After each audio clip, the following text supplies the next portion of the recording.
We got a lot of work done.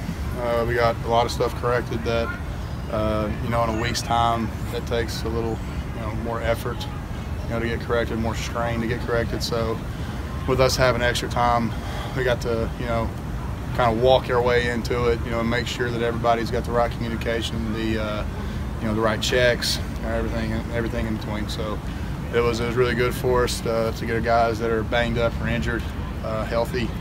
It was also for the young guys, to get some reps that haven't, didn't have as much, reps in the first half of the season to get them some reps.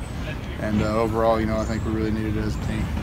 Coach said that they wanted to change some things the way you guys came off by last year compared to this year, kind of keep the energy up more. Did you notice a difference in the way you approached it? I mean, the way we practiced the past two times, or between the past two bye weeks, was totally different.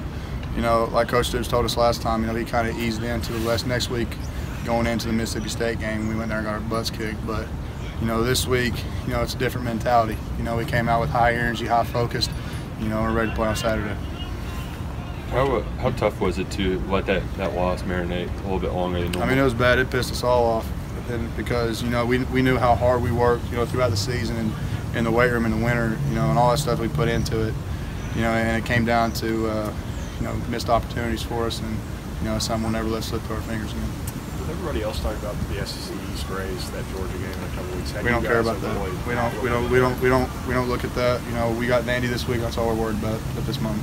Speaking of Vandy, they've got a challenging rusher. I mean, what do you guys see in their offense, and what do you guys have to do?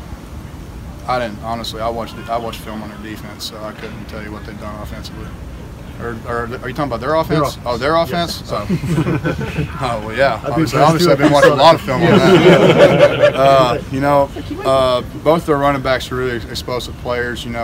One's more downhill, and other guys, he's a cutback and jump cut runner. But it all stops with stopping them two guys. And they're a really talented group.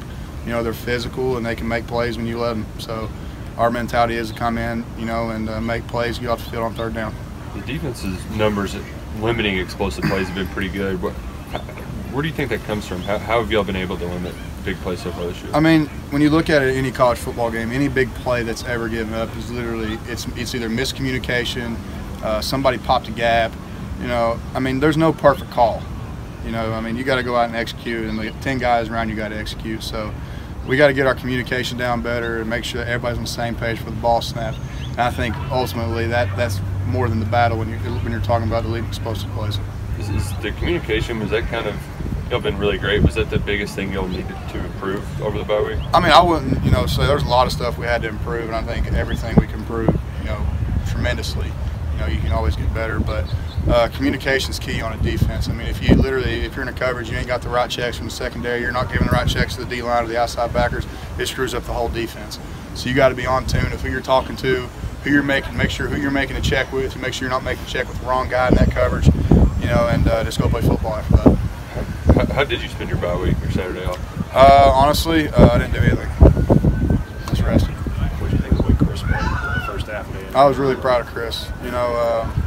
Chris like my little brother coming in, and I'm really excited to see Chris grow as a player.